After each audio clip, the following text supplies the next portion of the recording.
justo y verdadero, tú eres fiel. Lo que has dicho tú se realizará. Tú eres Dios de pactos, tú eres fiel. Tú eres mi Dios, tú eres mi Rey, justo y verdadero, tú eres fiel. Oh, lo que has dicho tú se realizará. Tú eres Dios de pactos, tú eres fiel. Y hasta los cielos es tu misericordia, y hasta las nubes tu fidelidad. Oh, tú eres Dios de pactos, permaneces fiel y cumples tus promesas, pues tu amor eterno es, y desde ahora y para siempre en ti yo confiaré, aunque todo se termine, tu palabra eterna es. Tú eres Dios de pactos, permaneces fiel y cumples tus promesas, pues tu amor eterno es, y desde ahora y para siempre en ti yo confiaré, aunque todo se termine, tu palabra eterna es. Tú eres Dios de pactos, tú eres fiel.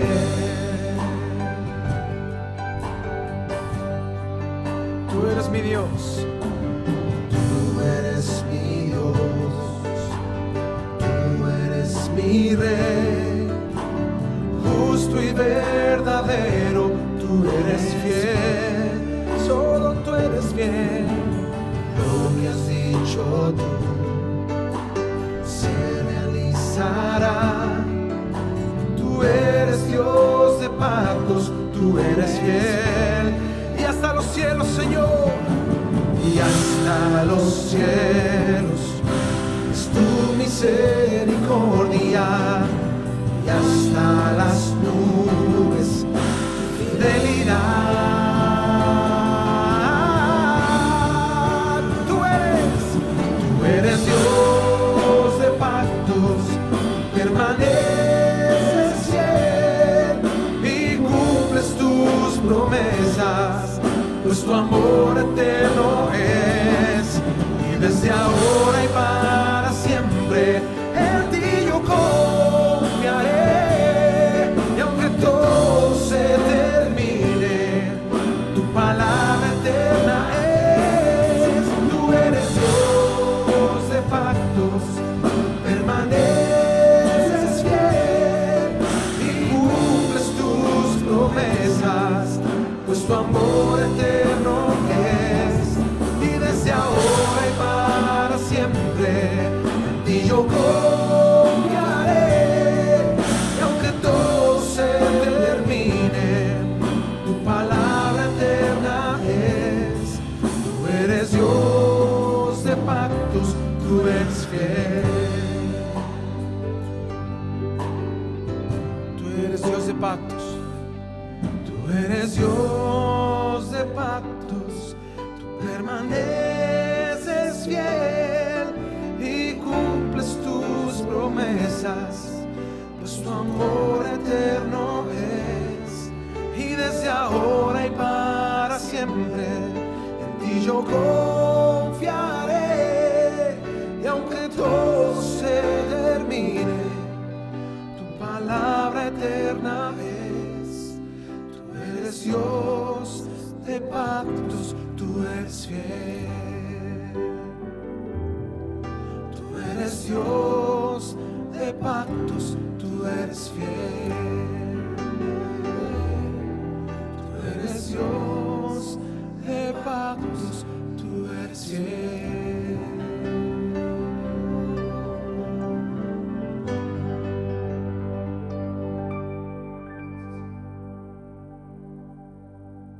Muy buenas noches, amados hermanos, Dios les bendiga. Qué gusto nuevamente poder estudiar juntos respecto a historia de la iglesia, así que estamos muy contentos, ¿verdad?, de una vez más poder tener tiempo para poder dedicar al estudio de la palabra y de la historia que alimenta sin lugar a dudas nuestro corazón, alienta nuestro ser y por sobre todas las cosas el Espíritu Santo nos ministra y nos permite entender cómo Dios en su soberanía ha guardado, cuidado y ha provocado que durante la historia, ¿verdad?, la iglesia esté guardada, protegida y sustentada por Dios mismo. Así que damos gracias a Dios por eso. Así que les invito a que oremos para comenzar este tiempo y poder dedicarlo al Señor. Vamos a orar. Señor, te damos gracias. Tú eres bueno por darnos la oportunidad de poder, Señor, estudiar de la historia de la iglesia para que nuestros corazones se afirmen, Señor, te busquen.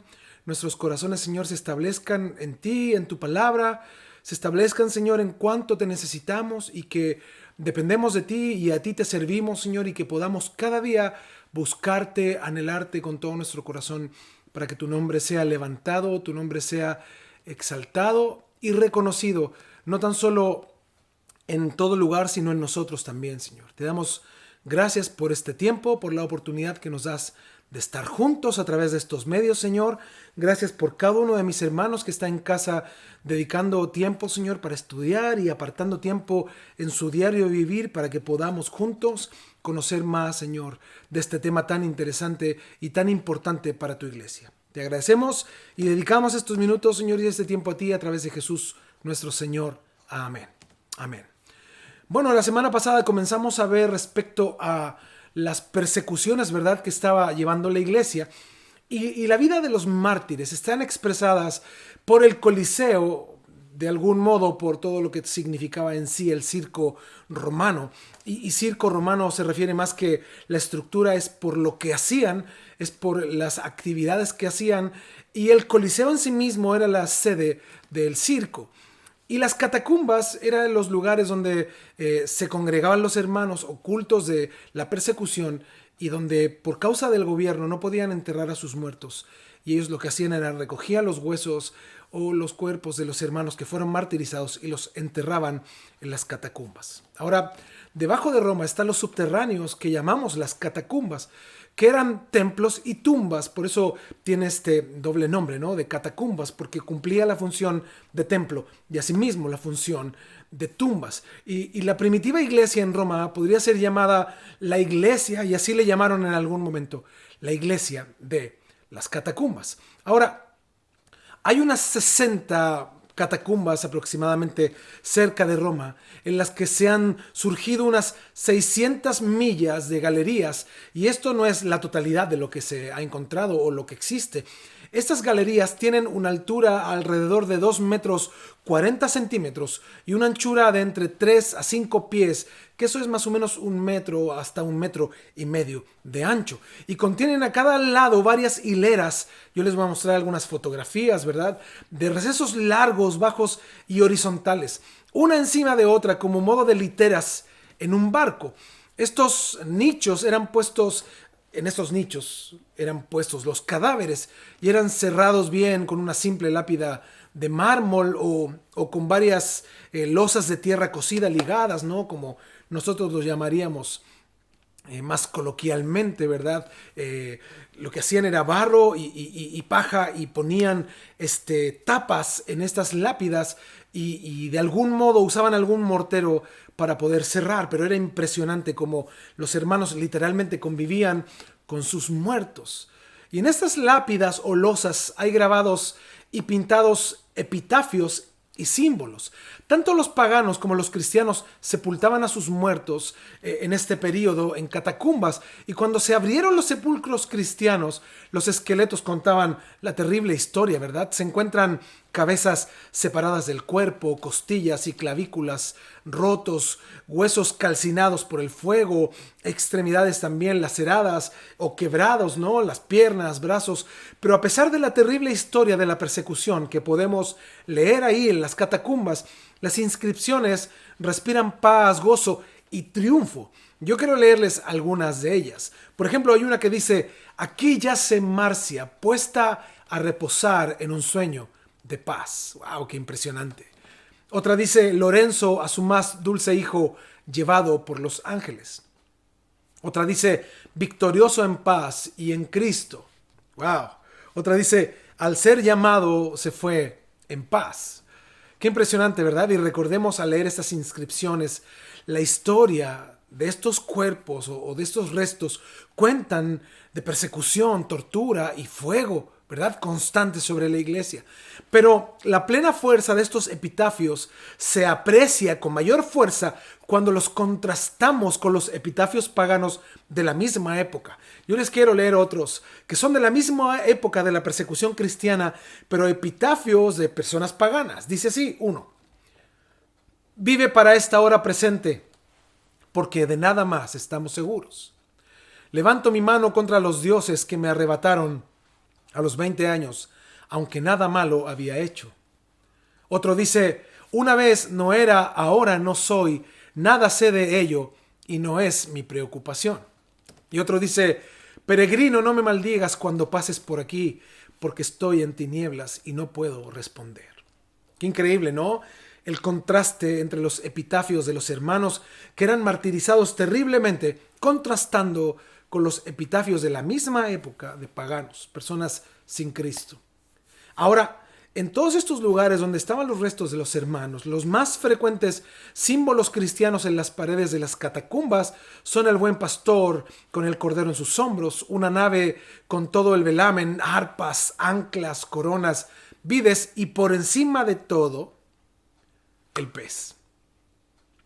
Ahora yo quiero hablar de otro gran hombre de Dios del siglo II llamado Ireneo. En este mismo periodo, ¿verdad? Aproximadamente desde el año 150 en adelante.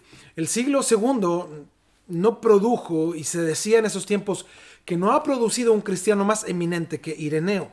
Su actividad misionera, su celo por la causa de la verdad, su talento de escritor, sus admirables dotes pastorales y su martirio le han hecho pasar a la historia del cristianismo. Ireneo nació en Asia Menor en el año 140 y tuvo el privilegio de ser discípulo de Policarpo.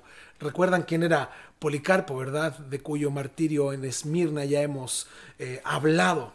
Y toda su vida recordó Ireneo con gran satisfacción que había aprendido la doctrina cristiana de los labios de aquellos que estuvieron en contacto inmediato con los apóstoles. Es lo que más hablaba Ireneo, que Policarpo le transmitió a él su espíritu, su carácter y sus costumbres que Policarpo había adquirido de manera directa de los apóstoles. Siendo un joven se estableció en Lyon, en Francia, donde pronto aparece actuando en calidad de anciano de la iglesia, la cual mostraba con él gran aprecio la iglesia hacia Ireneo y además lo admiraban. Y durante la persecución que asoló a la iglesia de Lyon y Viena, parece que se hallaba ausente, pero regresó pronto. Y la iglesia le eligió para ocupar el puesto que había dejado un hombre llamado Potín, quien, como hemos visto, sufrió martirio de edad ya muy avanzada.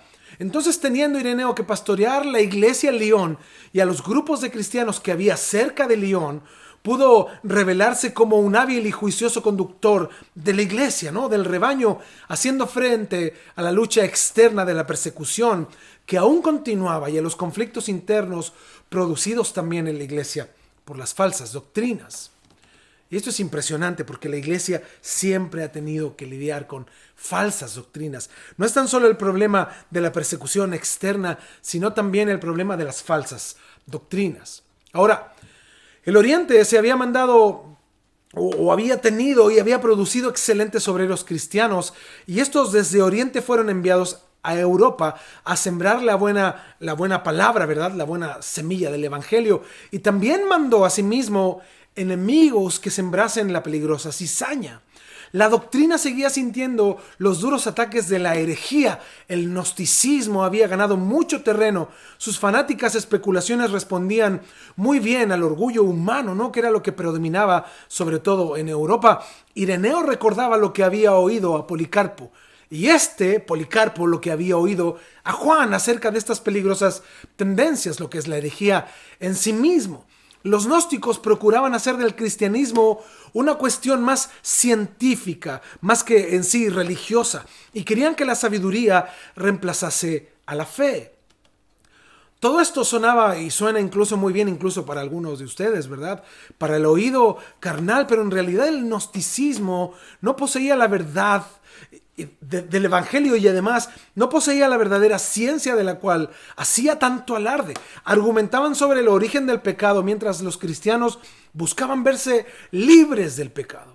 Entonces confundían el árbol de la ciencia con el árbol de la vida. Pero los cristianos, digámoslo, no se oponían al estudio de estos problemas. O sea, no se oponían solo a no contrarrestar la herejía y no tener argumentos, sino que en verdad procuraron construir enseñanzas profundas contra las herejías. ¿Se entiende? O sea, es importante que cuando yo considero que hay herejías dentro de la iglesia, dentro de la sana doctrina, yo debo de construir y debo de hacer consistente el mensaje de Dios para que estas enseñanzas se hagan estériles. O sea, no sean tocadas por la herejía. La verdad la verdad es atacada por la herejía, pero cuando yo estudio la verdad de Dios, se hace estéril ante la herejía. Entonces,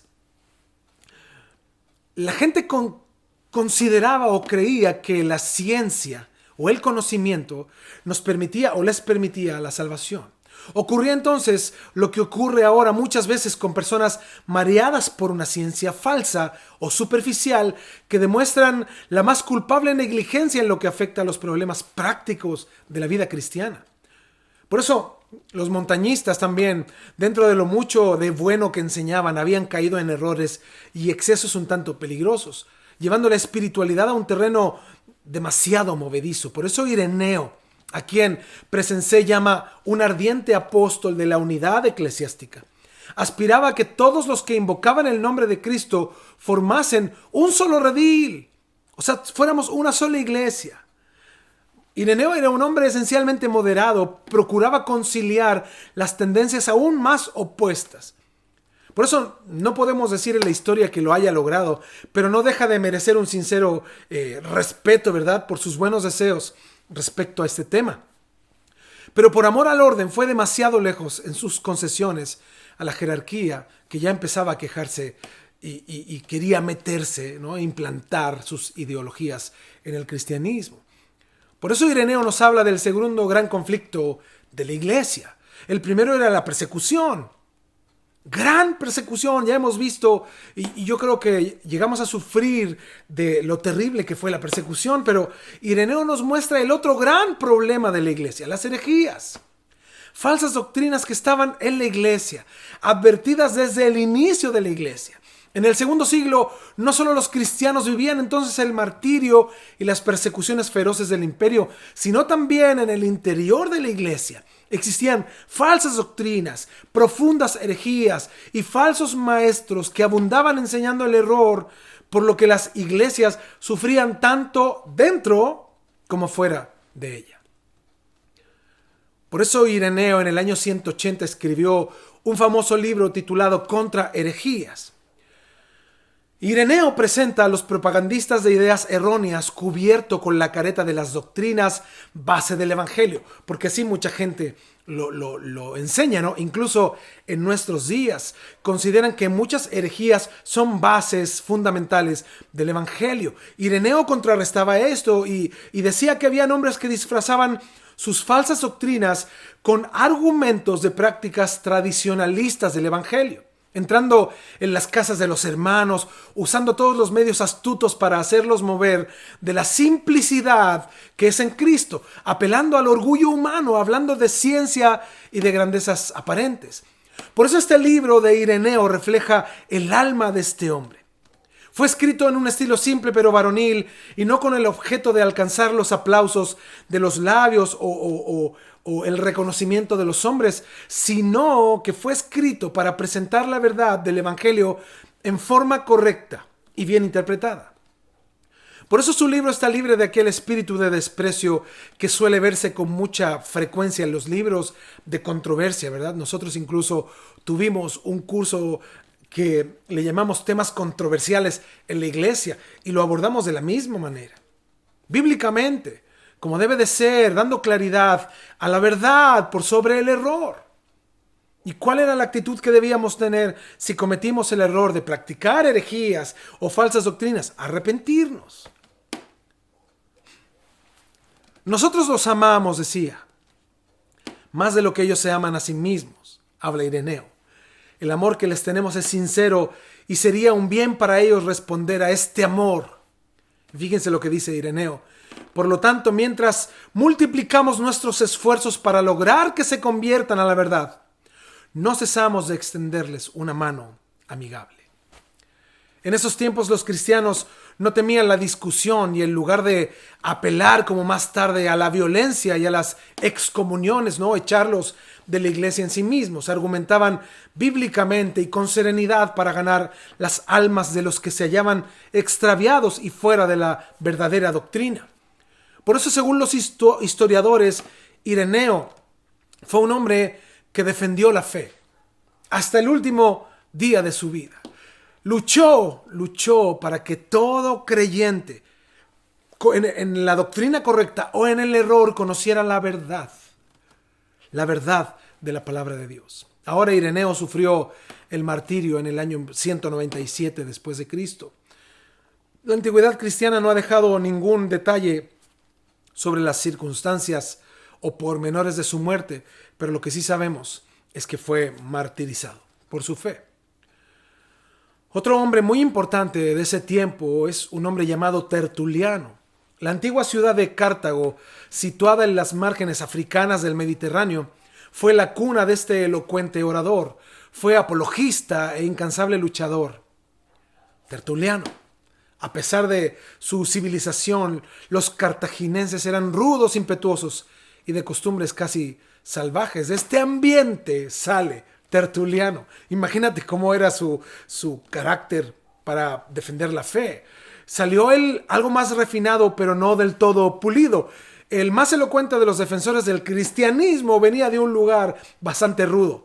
Al referirse a Tertuliano, se dice que desde el año 197 se le halla con la pluma en la mano exhortando a los mártires, defendiendo la religión ante la opinión pagana y contra los rigores del procónsul.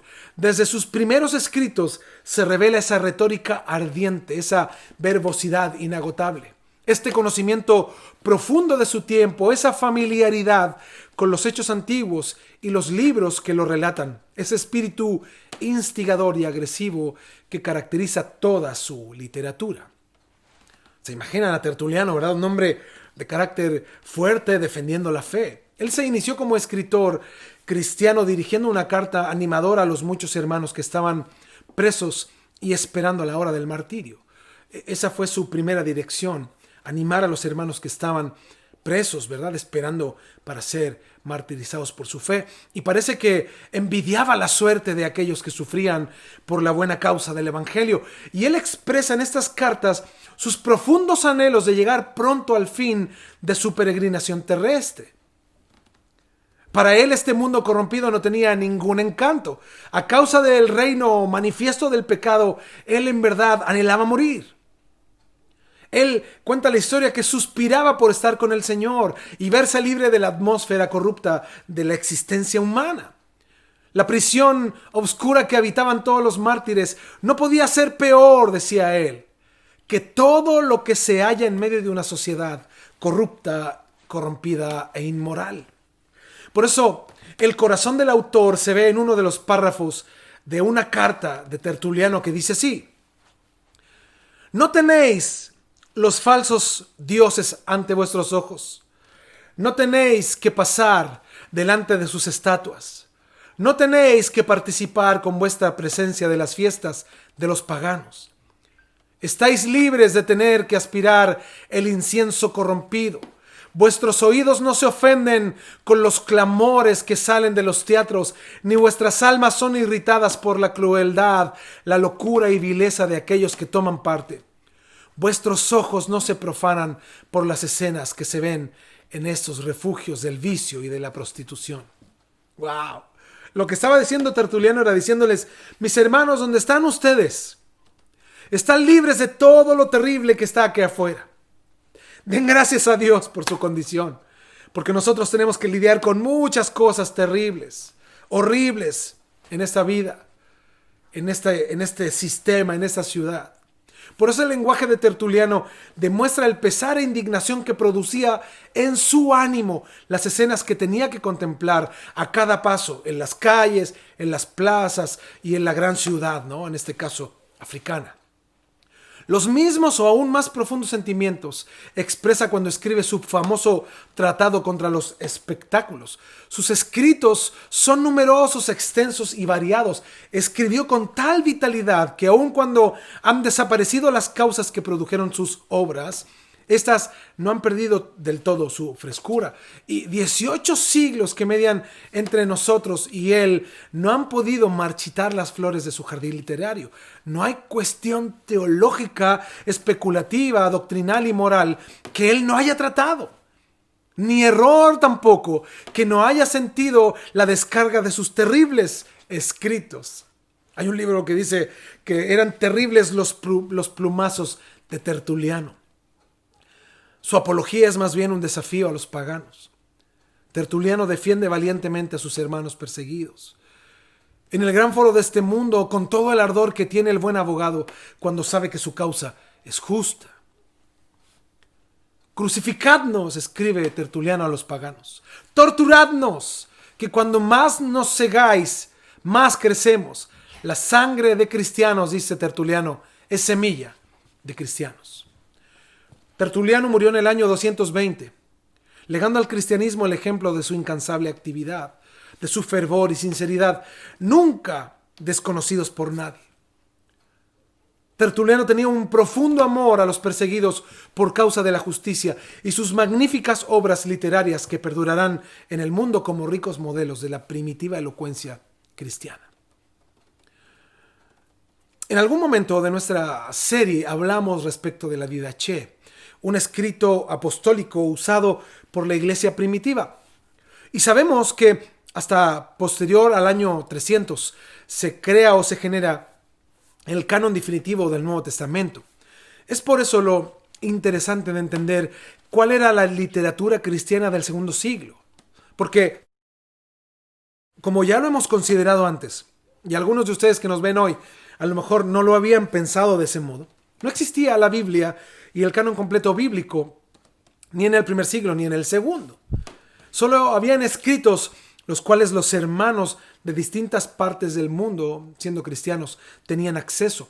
Entonces, nosotros somos privilegiados de tener hoy en nuestras manos la Biblia, ¿verdad? Completa. Y asimismo, ver la realidad de la iglesia primitiva, que lo que ocurría con ellos era que no tenían la Biblia. Solo habían ciertos escritos. Por eso la literatura cristiana del primer siglo que ha llegado hasta nosotros hoy es la que compone el Nuevo Testamento. Pero esto no significa que fueron los únicos libros escritos por los cristianos de aquel período, pues circulaban otros evangelios y epístolas ya anónimamente, ya llevando el nombre de sus autores. Es más, esto espero que se entienda de la manera correcta. No significa que había libros denominados sagrados y que fueron excluidos, no. Entienda bien al respecto. Lo que son epístolas es una carta. Entonces, cuando hablamos que habían otras epístolas, no estoy hablando de otros libros bíblicos, sino que habían cartas enviadas por pastores de iglesias a otros sectores, a otras iglesias, para animarse en el Señor.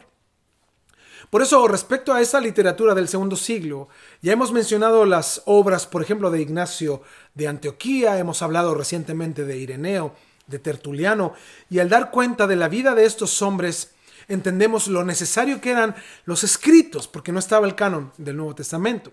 Ahora, vamos a hacer un pequeño repaso de estos libros de aquel siglo que han sido conservados hasta la época presente.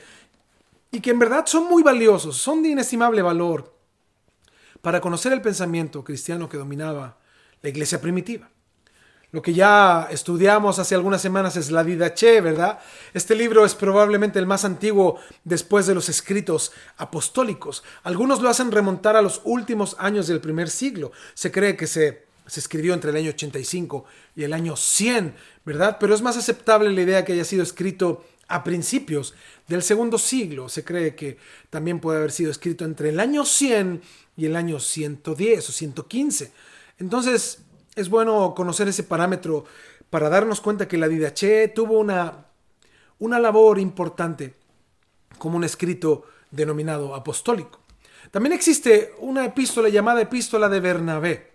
Orígenes y Clemente de Alejandría atribuían este escrito al compañero del apóstol Pablo, que figura en los Hechos, pero la crítica está casi unánime en creer que fue compuesto por algún otro cristiano del mismo nombre llamado Bernabé.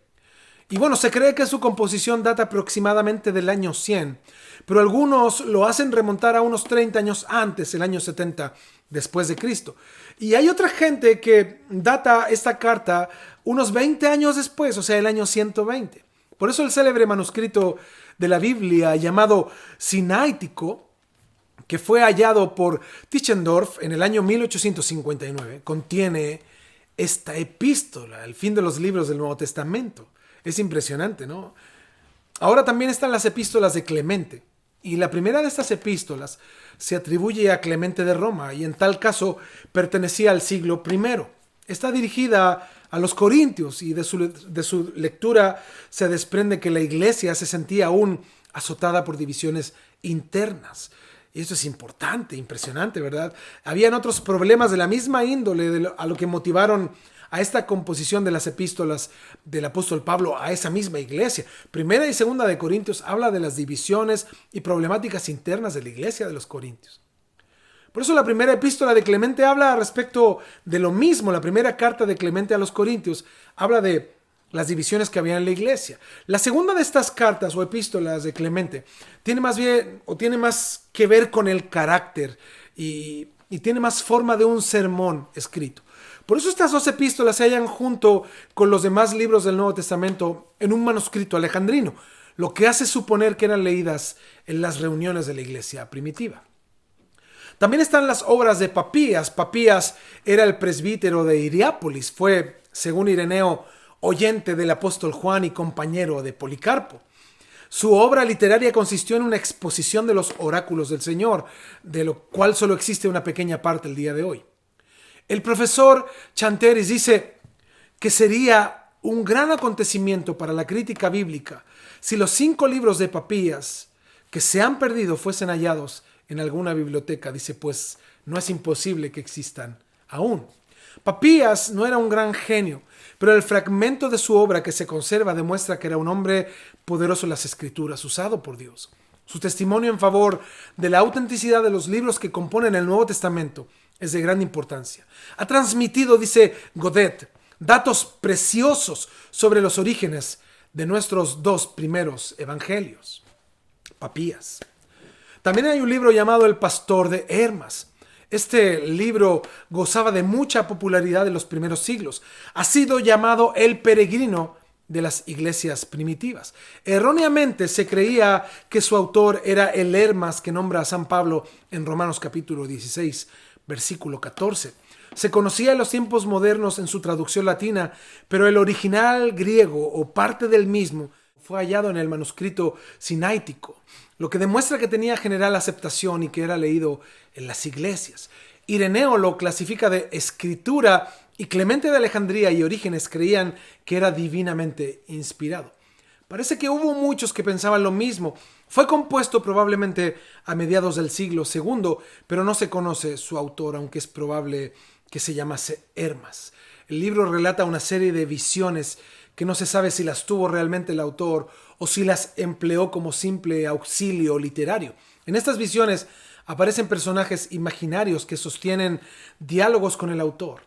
El principal es un hombre de aspecto glorioso vestido de pastor. El libro es muy poco doctrinal, pero contiene muy buenas ilustraciones de la vida práctica del cristiano.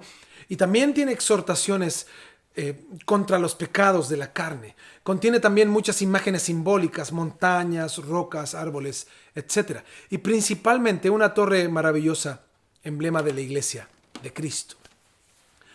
Quiero continuar con la quinta persecución. Este viene en un periodo donde toma el emperador Severo.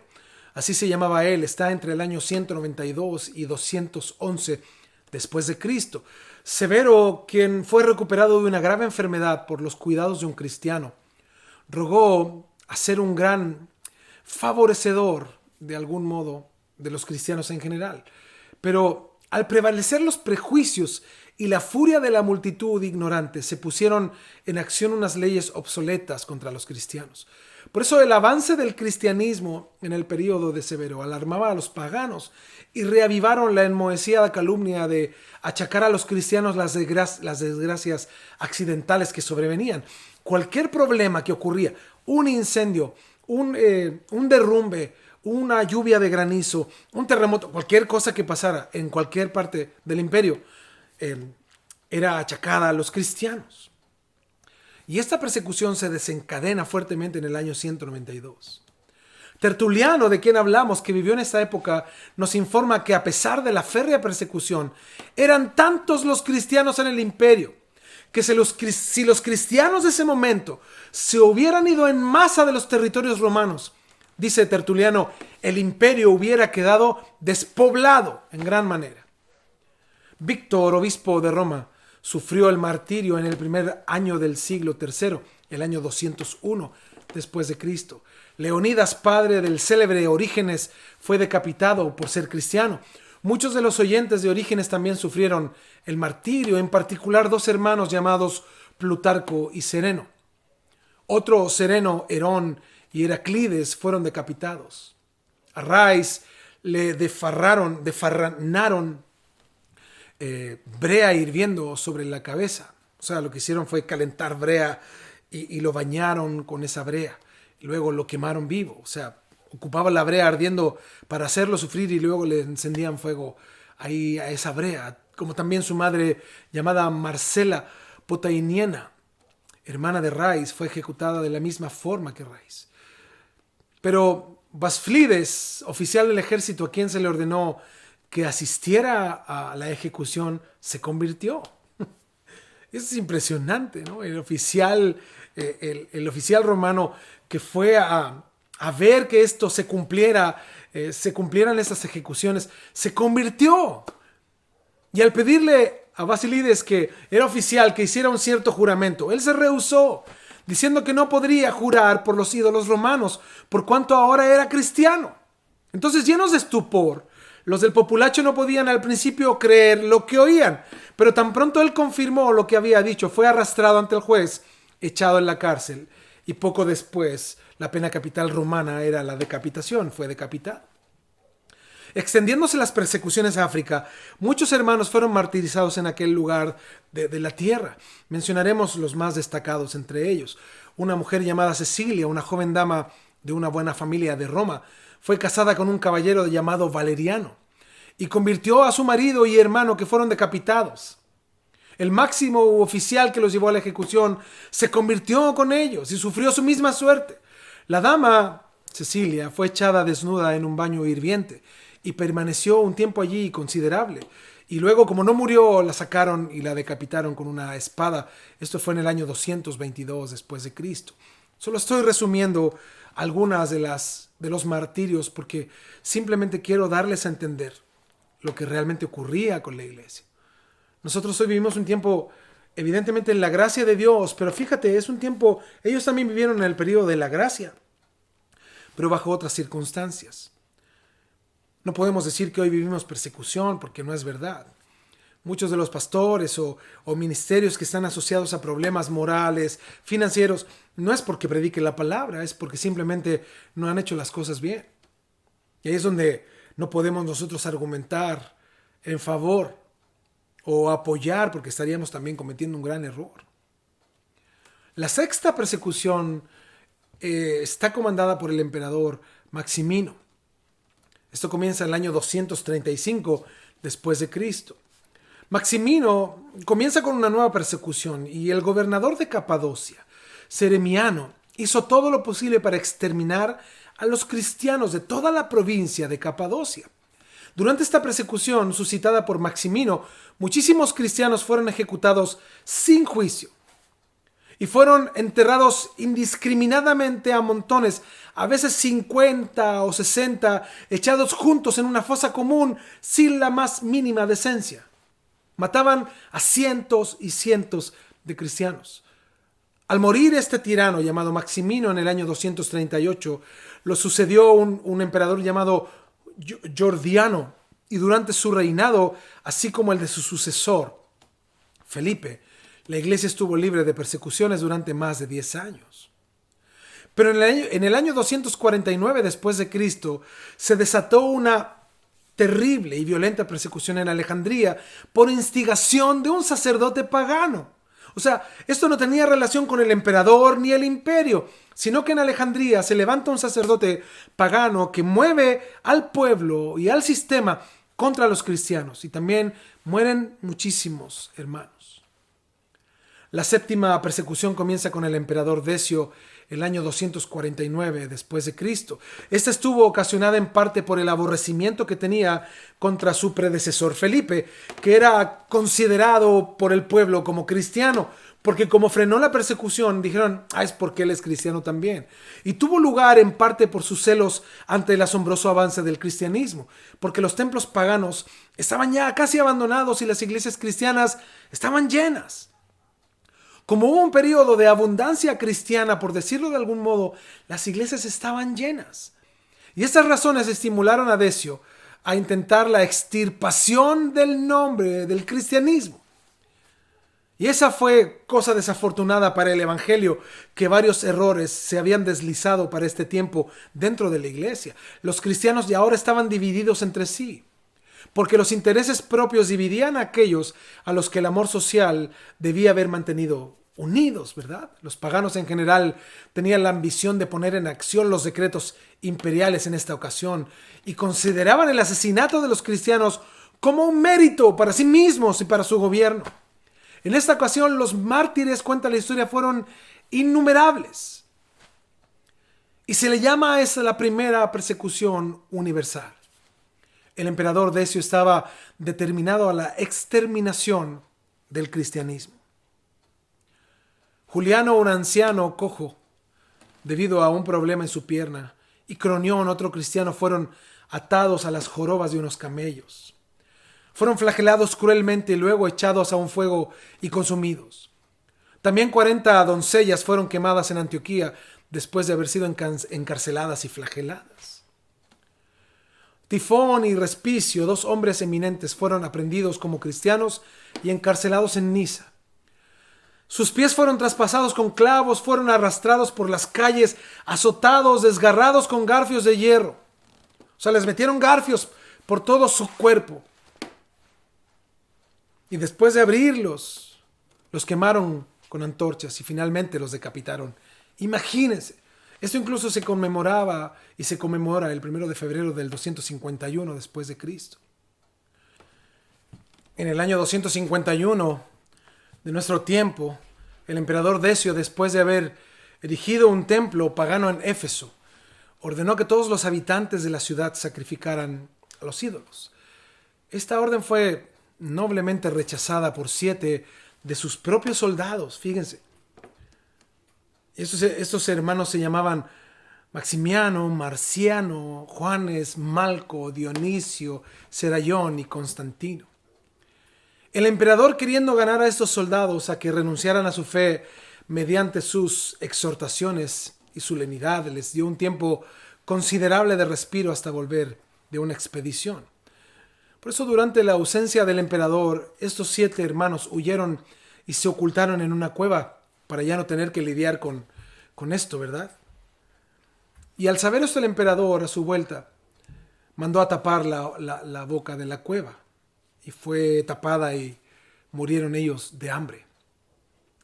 La 8ª persecución la comienza el emperador Valeriano en el año 257, en el mes de abril, y continuó durante 3 años y 6 meses. Los mártires que cayeron en esta persecución fueron innumerables y sus torturas y muertes igual de variadas y penosas. No se respetaron ni rango, ni sexo, ni edad. En el año 260 después de Cristo, le sucedió a este emperador Valeriano su hijo Galieno. Y durante su reinado, aparte de unos pocos mártires, la iglesia gozó de paz durante algún tiempo. La novena persecución comienza con el emperador Aureliano en el año 274. Este periodo, a pesar de tener una persecución férrea, no tuvo muchos mártires que fueron registrados durante este reinado, que pronto vio su fin al ser el emperador asesinado en Bizancio, ¿no?, por sus propios criados. En el año 286 de Cristo tuvo lugar un hecho de lo más notable. Una legión de soldados que consistía de 6,666 hombres estaba totalmente constituida por cristianos. ¡Qué numerazo!, ¿verdad? 6,666 hombres, todos cristianos que pertenecían a esta legión de soldados. Y esta legión era llamada la Legión Tebana, porque los hombres habían sido reclutados en Tebas. Estuvieron acuartelados en Oriente hasta que el emperador Maximiano ordenó que se dirigieran a Galias para que le ayudaran contra los rebeldes de Borjofia. Pasaron los Alpes y entrando en las Galias a las órdenes de Mauricio, Cándido y Exupernio, sus dignos comandantes, y al final se reunieron con el emperador. Maximiano para este tiempo ordenó un sacrificio general al que debía de asistir todo el ejército. Esto significa ofrecer un sacrificio a los dioses en Roma y al mismo emperador para ganar estas batallas y ganarle a estos rebeldes. Por eso Maximiano ordena este sacrificio general, o sea que todos participaran, soldados y comandantes, todo, y además de esto, ordenó tomar juramento de lealtad y al mismo tiempo que se debía jurar ayudar a la extirpación del cristianismo en Galias. ¡Wow! A este ejército de cristianos. Alarmados ante estas órdenes, cada uno de los componentes de la legión tebana rehusó de manera absoluta sacrificar o tomar los juramentos prescritos. Imaginemos esto: 6,666 soldados ahí. Y el emperador. No estamos hablando de un general, no, el emperador. Y el emperador trae sus ídolos. El emperador trae sus imágenes. El emperador está ahí mismo. Y lo que pretende es que le rindan adoración a sus dioses. Y asimismo le juren lealtad y juren extirpar el cristianismo. ¿Y qué hicieron los hermanos? ¡Wow! Los hermanos se rehusaron. Y esto enfureció, dice la historia, de tal manera a Maximiano que ordenó que toda la legión fuera diezmada. Esto es, que se seleccionara a uno de cada 10 hombres y lo mataran a espada. Entonces, habiéndose ejecutado esta sanguinaria orden, el resto permaneció inflexible, teniendo lugar una segunda decimación. Y uno de cada 10 hombres de los que quedaban vivos fue muerto a espada. O sea, nuevamente, los diezmaban el 10% y luego el 10% otra vez. Y este segundo castigo no tuvo más efectos que el primero. Los soldados se mantuvieron firmes en su decisión y en sus principios, pero por consejo de sus oficiales hicieron una protesta de fidelidad a su emperador. O sea, dijeron: no estamos de acuerdo con esto del cristianismo, pero somos fieles a ti, a tu palabra, a lo que tú nos ordenes, excepto ir contra Dios. Por eso se podría pensar que esto iba a ablandar al emperador, pero tuvo el efecto contrario, porque encolerizado ante la perseverancia y unanimidad que demostraban, ordenó que toda la legión fuera muerta. Lo que fue efectivamente ejecutado, ¿no?, por las otras tropas que los despedazaron, dice la historia, con sus espadas. Y esto tiene incluso una data, el 22 de septiembre del año 286. ¿Y por qué les comento esto? Porque esto es increíble. Cómo la fe genuina se ve reflejada en hombres que aman a Dios y sirven y siguen a Dios con todo su corazón, sin excusa, y ante el mismísimo emperador. Ellos cumplieron todo lo que el emperador les dijo que hicieran durante todo el tiempo el cual el emperador les ordenó hacer. Pero cuando esto iba contra Dios y el cristianismo en sí mismo, se rehusaron. Vemos lo increíble de la fe de nuestros hermanos, ¿verdad? Lo increíble de cómo ellos no tan solo veían el cristianismo, sino cómo se preservaban para Dios. Por eso, para terminar el día de hoy, yo quiero comentarles algo. La historia lo que nos muestra es que la iglesia no estaba exenta de problemas internos, pero los verdaderos cristianos vivían un verdadero evangelio. Fíjense, ¿cómo se demostraba que alguien vivía un verdadero evangelio? Dando su vida. Dando su vida. No había más. No había otra manera de mostrar que yo vivía el verdadero evangelio, sino dando mi vida por la causa de Cristo. No adorando otras imágenes. No yéndome en pos de las conveniencias económicas o financieras. No yendo en pos de lo que el emperador quería oír. No yendo en pos de los mandatos contra Cristo, sino levantando el nombre de Cristo con mi vida, con mis hechos, con mis acciones, con mi devoción al Rey del cielo. Yo les he dicho estas últimas semanas cómo difiere, ¿no?, nuestra iglesia actual a la iglesia primitiva. Somos tan diferentes, ¿verdad? Pero eso no es por causa ni del Evangelio, ni de Dios, ni del Espíritu Santo, ni de la obra de Dios. Es por causa de nosotros. Nosotros somos cristianos livianos que tenemos la Biblia, tenemos tiempo, tenemos todo, pero lo que preferimos es afanarnos. Lo que preferimos es tener cosas, es adquirir. O algunos se van al extremo de solamente tener conocimiento. Pero la vida práctica cristiana no se ejerce. No se vive el evangelio. No somos gente humilde, sencilla. No somos hombres devotos de Dios. No somos personas que experimentamos el poder de Dios transformando nuestras vidas. Anhelamos experiencias, pero desechamos la obra de Dios que nos transforme. Anhelamos tener una experiencia sobrenatural, pero no entendemos que la obra sobrenatural de Dios es transformar el corazón de piedra en un corazón de carne. Transformarnos a nosotros mismos. Por eso, mi hermano, yo te invito a que podamos en verdad entender a lo que hemos sido llamados, que es a buscar del Señor, pero también a dejarnos moldear por el Señor. Conocemos su palabra, ahora dejémonos moldear por Él. Si hay cosas de las que tenemos que arrepentirnos, arrepintámonos, pero dejémonos moldear por Él. El Señor está haciendo su obra y no cesará esta obra si nosotros disponemos nuestro corazón.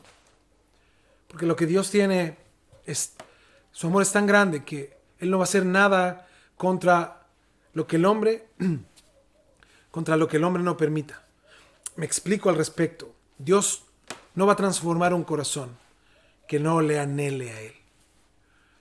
Porque muchas personas hoy viven una doctrina como que Dios va a hacer todo aunque el hombre se oponga. Claro, pero eso tiene relación con lo que Dios tiene planeado, ¿no?, en su soberanía.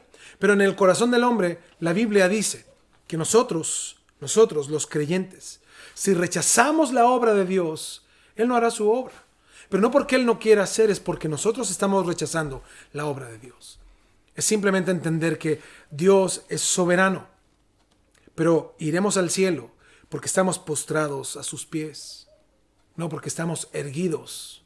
No porque estamos renuentes a su palabra, al contrario, porque necesitamos y dependemos de Él. Y eso muestra la iglesia primitiva. Un corazón a los pies del Señor. Asimismo, sin duda, la próxima semana, cuando estudiemos un poco de las herejías y de las doctrinas heréticas que estaban dentro de la iglesia, nos vamos a impresionar de darnos cuenta cómo la iglesia primitiva estaba rodeada del error. Pero así todo, rodeada del error, brillaba la luz de Cristo. Porque los corazones de los hermanos estaban anhelantes de la obra del Señor. Termino hablando un poco de lo que decía Tertuliano. Tertuliano anhelaba el fin de su vida, porque sabía que el fin de su vida significaba el inicio de su vida con Cristo. Hoy vivimos en una sociedad cristiana que vive y que piensa todo lo contrario. Anhelan que Cristo tarde en venir porque ellos quieren vivir su propia vida. Te digo algo, mi hermano, con todo lo que está pasando en nuestro país, con todas las cosas que ocurren de ideología de género a nivel mundial y todas las cosas que pasen, deberíamos anhelar que el Señor venga. Anhelar en verdad, no decirlo, anhelarlo en nuestro corazón. Orar. Y que las cosas van a empeorar, claro, pero ¿qué significa que todo empeore? Que el Señor viene y nuestra redención está cerca. Damos gracias a Dios por un día más y les invito a que oremos para terminar este tiempo de estudio, ¿verdad? Vamos a dar gracias. Señor, te damos gracias por tu palabra, por la historia y por lo que nos permites entender respecto a lo que tu palabra y a la historia nos enseñan de cómo has preservado a tu iglesia de manera milagrosa, Señor. Hombres usados literalmente por Satanás han querido exterminar tu iglesia en el pasado. En el pasado hasta nuestros días, incluso hoy, con ideas, ideologías, falsas doctrinas. Pero es impresionante cómo era de manera tan literal al principio de la historia. Cómo tú permitiste una persecución, Señor, tan grande simplemente para mantener a tu iglesia pura. Porque para ser cristiano en ese tiempo había que saber que se perdía todo. Hoy, Señor, vivimos un evangelio totalmente diferente, siendo el mismo, y eso es lo contradictorio. Siendo el mismo mensaje, tu misma palabra, siendo el mismo Dios. Hoy vivimos un evangelio tan diferente y por eso te pedimos perdón.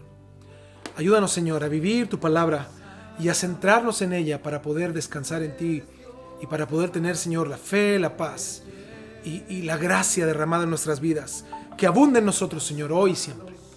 Por eso te damos gracias por lo que has hecho, lo que harás. Y te rogamos que a cada uno de mis hermanos nos des la conciencia cristiana real de poder disfrutar, entender, valorar lo que tenemos hoy. La libertad para reunirnos, para leer tu palabra, estudiarla y asimismo para conocerte, Señor. Por eso te agradecemos por todo lo que has hecho y lo que harás. Gracias por este tiempo. Lo dejamos en tus manos, Señor, y te agradecemos por la oportunidad que nos das de estudiar una semana más historia de la iglesia. A través de Jesús. Amén. Amén. Dios les bendiga, mis hermanos. Cuídense mucho, que estén bien. Nos vemos la próxima semana con la ayuda del Señor. Adiós. Termine, tu palabra eterna es.